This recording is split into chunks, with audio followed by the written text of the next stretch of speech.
Oi, gente. Meu nome é Gabriela e eu vou ler com vocês, ler para vocês, para quem estiver ouvindo, um livro da pastora Sara Shiva, que é sobre defraudação emocional, segundo os princípios bíblicos. Como casar com a pessoa certa e evitar um casamento encalhado. Então, aqui é a contracapa. Hoje em dia, casar com a pessoa certa, um sonho comum entre todos os seres humanos, tornou-se quase uma utopia, pois cada vez mais vemos histórias tristes de decepções amorosas e frustrações emocionais, sem falar nos divórcios. Ver um casal equilibrado, que tem um relacionamento duradouro, está cada vez mais difícil.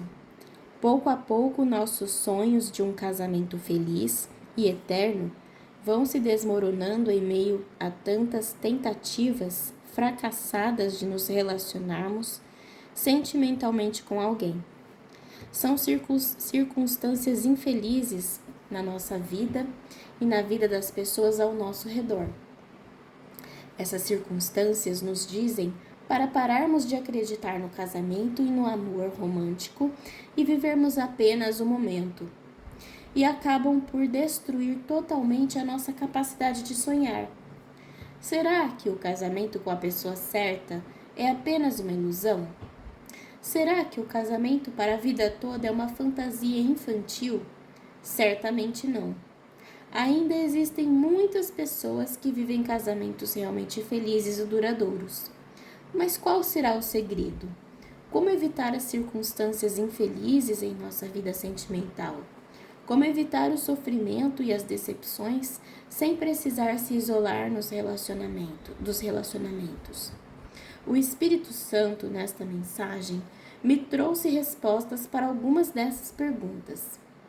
Ele o ajudará a enxergar os comportamentos negativos e contrários aos princípios bíblicos, que causam a maioria das defraudações emocionais.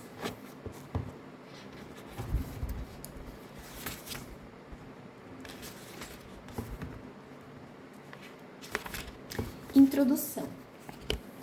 Recebi essa palavra no início de 2005, quando fui morar em Belo Horizonte. Eu estava em casa, lavando louça e orando em línguas. 1 Coríntios 14:4. É um versículo para ler. Quando de repente o Espírito Santo começou a falar comigo sobre defraudação emocional. Com muita clareza, ele começou a me explicar cada detalhe sobre esse assunto e como tudo acontecia. Imediatamente parei de lavar a louça. Peguei meu caderno e comecei a escrever o que Deus falava comigo. Por meia hora escrevi sem parar. Foi assim que nasceu esta mensagem, de uma forma totalmente inesperada. Hoje em dia, reconheço que Deus estava ministrando em mim em primeiro lugar. Era algo que eu precisava aprender. Uma área em minha vida da qual eu precisava ser liberta. Foram muitos anos sendo defraudada e defraudando. Mas, daquele dia em diante, recebi um novo entendimento sobre esse assunto. Poucos meses depois chegou o dia de essa palavra ser consolidada em minha vida. O dia da cura interior. Recebi um convite para ministrar numa igreja perto da minha casa. Era a 4ª vez que eu ministrava naquela igreja. Quando orei a Deus pedindo direção sobre qual seria a palavra que deveria pregar, Ele colocou no meu coração: fale sobre a defraudação emocional. Aquele dia foi marcante para mim, pois, enquanto eu ministrava a palavra, o Espírito Santo ministrava no meu coração um profundo arrependimento acerca das defraudações do meu passado. Chorei muito no altar e, juntamente com todos que também estavam sendo ministrados, fui profundamente curada em minhas emoções.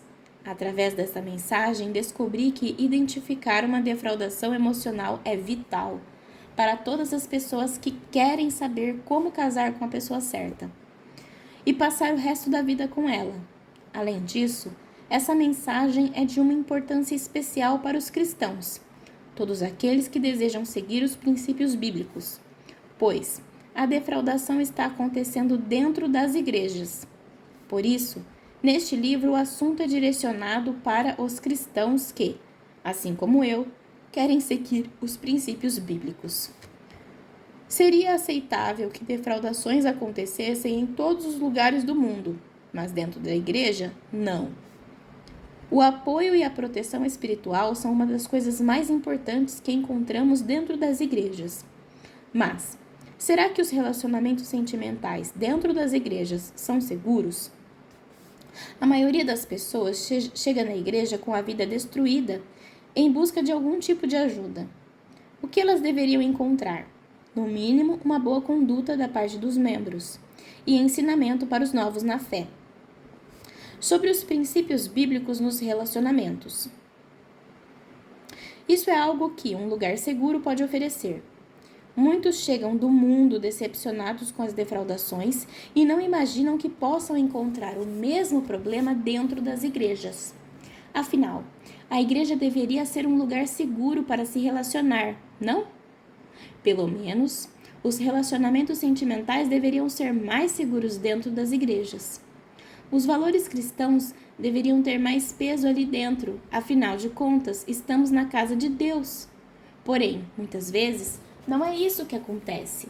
Muitas pessoas têm chegado e saído feridas e magoadas de dentro das igrejas por causa da defraudação emocional. Os hábitos defraudadores têm se manifestado frequentemente dentro das igrejas. O mundo, o sistema corrompido, tem entrado nas igrejas trazendo os seus costumes e hábitos, e muitos cristãos têm se deixado influenciar por pura ignorância e pura falta de conhecimento. Muitos líderes desconhecem o problema da defraudação e, em alguns casos, por ignorância, até ajudam a defraudar. Direi alguns exemplos adiante. Um assunto desafiador para qualquer líder hoje em dia é, sem dúvida, o namoro, principalmente quando se trata de jovens. Hoje em dia, casar com a pessoa certa, um sonho comum entre todos os seres humanos, tornou-se quase uma utopia, pois cada vez mais vemos histórias tristes de decepções amorosas e frustrações emocionais, sem falar nos divórcios. Ver um casal equilibrado que tem um relacionamento duradouro está cada vez mais difícil. Pouco a pouco, nossos sonhos de um casamento feliz e eterno vão se desmoronando em meio a tantas tentativas fracassadas de nos relacionarmos sentimentalmente com alguém. São tantas decepções, tantos bombardeios emocionais que nos cercam, são circunstâncias infelizes na nossa vida, na vida das pessoas ao nosso redor. Essas circunstâncias nos pressionam, nos dizem para pararmos de acreditar no casamento, no amor romântico, nos dizem para vivermos apenas o momento. Essas circunstâncias querem destruir totalmente a nossa capacidade de sonhar.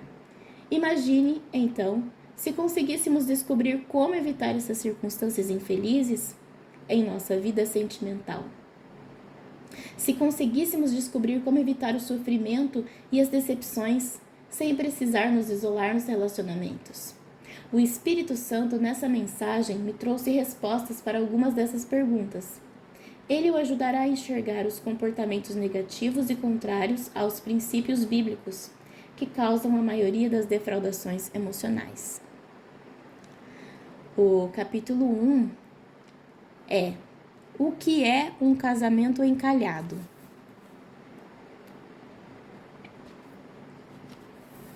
Um casamento encalhado é quando um casal que crê nos princípios bíblicos descobre, depois de casado, que casou com a pessoa errada. Os dois passam a viver mal por não se darem bem. No entanto, sabem que não devem se divorciar, pois, segundo a Bíblia, Deus odeia o divórcio. Malaquias 2,16 e Marcos 10,9. Ou seja, a não ser em caso de adultério, Jeremias 3,8, Deus não aprova o divórcio. A partir daquele momento, o casal tem duas opções. 1. Ou luta para transformar a maldição em bênção, sabendo que Deus é totalmente poderoso para fazer essa transformação. 2. Ou aceita que está encalhado, ou seja, ele, ela, terá de esperar o cônjuge morrer para, então, se casar novamente com outra pessoa. Muitas pessoas pensam que estar encalhado é estar solteiro, solteira, sozinho, sozinha, sem ninguém. É uma gíria que sempre foi usada para expressar a situação daquela pessoa que não sai do lugar, entre aspas, sentimentalmente.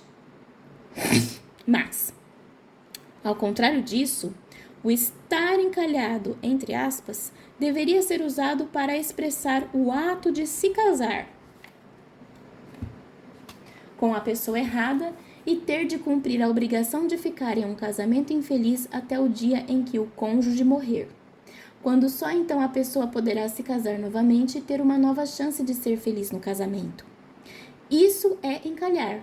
A pessoa solteira não está encalhada. Ao contrário, sua vida está em constante movimento sentimental, movimento gerado pela expectativa e pela surpresa de seu futuro cônjuge.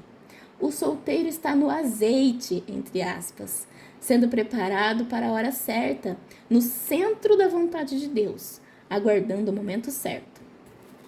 Por que os solteiros devem lutar para não encalhar? Essa é uma pergunta. Primeiro, porque é um sofrimento que pode ser evitado se for feita a escolha certa. Segundo, porque restaurar um casamento encalhado tem um preço alto e exige muito esforço da parte do casal. Devido à dificuldade que enfrentam, muitos casais desistem de lutar pela restauração do casamento, optando pelo divórcio e pela separação.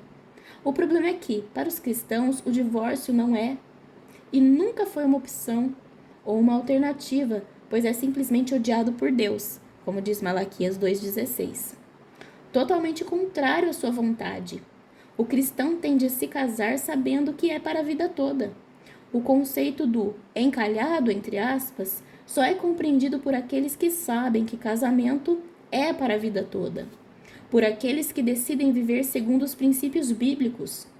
Os que não querem viver segundo esses princípios acham esse conceito absurdo e ultrapassado e usam seus conceitos pessoais sobre casamento para justificar o fracasso de suas vidas sentimentais e de seus divórcios.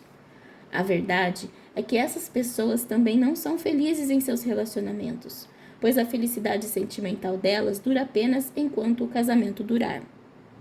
Elas trocam de cônjuge com frequência e já não percebem a diferença entre a essência das pessoas com quem têm se relacionado. A pessoa certa. É difícil definir a pessoa certa, entre aspas.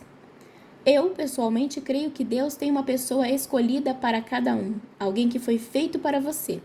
Mas também creio que essa pessoa certa, entre aspas, pode ser preparada por Deus para nós na medida em que despertamos espiritualmente, que o buscamos e pedimos em oração que Ele prepare alguém para nós.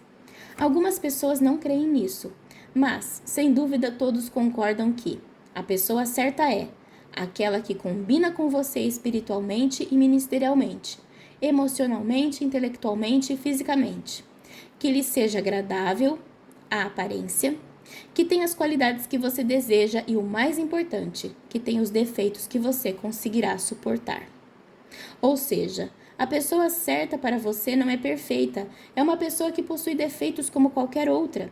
Porém, os defeitos dessa pessoa são suportáveis a você e os seus defeitos são suportáveis a ele ou ela, né? No meu caso, a ele. Deus tem o melhor para cada um de seus servos, em todas as áreas. Se você pertence a Deus, então Ele tem o melhor para você na sua vida sentimental. Você precisa conhecer a vontade de Deus para a sua vida nessa área. A vontade dele é sempre a melhor para você. Romanos 12, 2. Certa vez tive uma longa discussão com um amigo sobre esse assunto, pois, na época, eu pensava que o meu livre-arbítrio para escolher com quem eu iria me casar era suficiente para que eu acertasse na escolha e me casasse com a pessoa certa. Porém, ao ouvi-lo, resolvi orar sobre o assunto. Deus, então, falou comigo algo que eu não queria aceitar. que, na verdade, eu não sabia escolher direito. Eu escolhia muito mal. Cada um dos relacionamentos que tive deram errados. Ou seja, na maioria das vezes eu escolhia pela aparência, sem ter consciência de quem era aquela pessoa. Nós não temos a capacidade de ver as pessoas por dentro, de ver como é o coração delas. No entanto, Deus tem e pode nos ajudar na escolha. A decisão inteligente é a seguinte: podemos escolher a pessoa que Ele escolher. Afinal, a vontade de Deus é boa, perfeita e agradável. Romanos 12:2. Deus vai nos indicar de muitas formas quem é a pessoa certa e também vai nos dar sinais que comprovem isso. Porém, para discernir isso, precisamos estar sensíveis à sua voz. E para estarmos sensíveis à sua voz, precisaremos mortificar a voz da nossa carne, corpo e alma, desejos e carências, para que possamos realmente ouvir o Espírito e discernir a sua opinião acerca da pessoa certa, aquela pessoa que ele sabe que vai combinar conosco, cujo convívio será agradável e cujos defeitos serão suportáveis. Falarei sobre isso mais adiante. Se você ainda é solteiro, solteira, e deseja viver segundo os princípios de Deus, então ainda tem a oportunidade de escolher e de se casar com a pessoa certa. Deus tem alguém especial para você. Por isso, não se deixe defraudar. A defraudação emocional é uma das maiores armadilhas do inimigo para fazê-lo encalhar. Não encalhe. Ao invés disso, case-se com a pessoa certa. Lembre-se, escolheu? Casou? Agora vá até o fim. Fim do capítulo 1.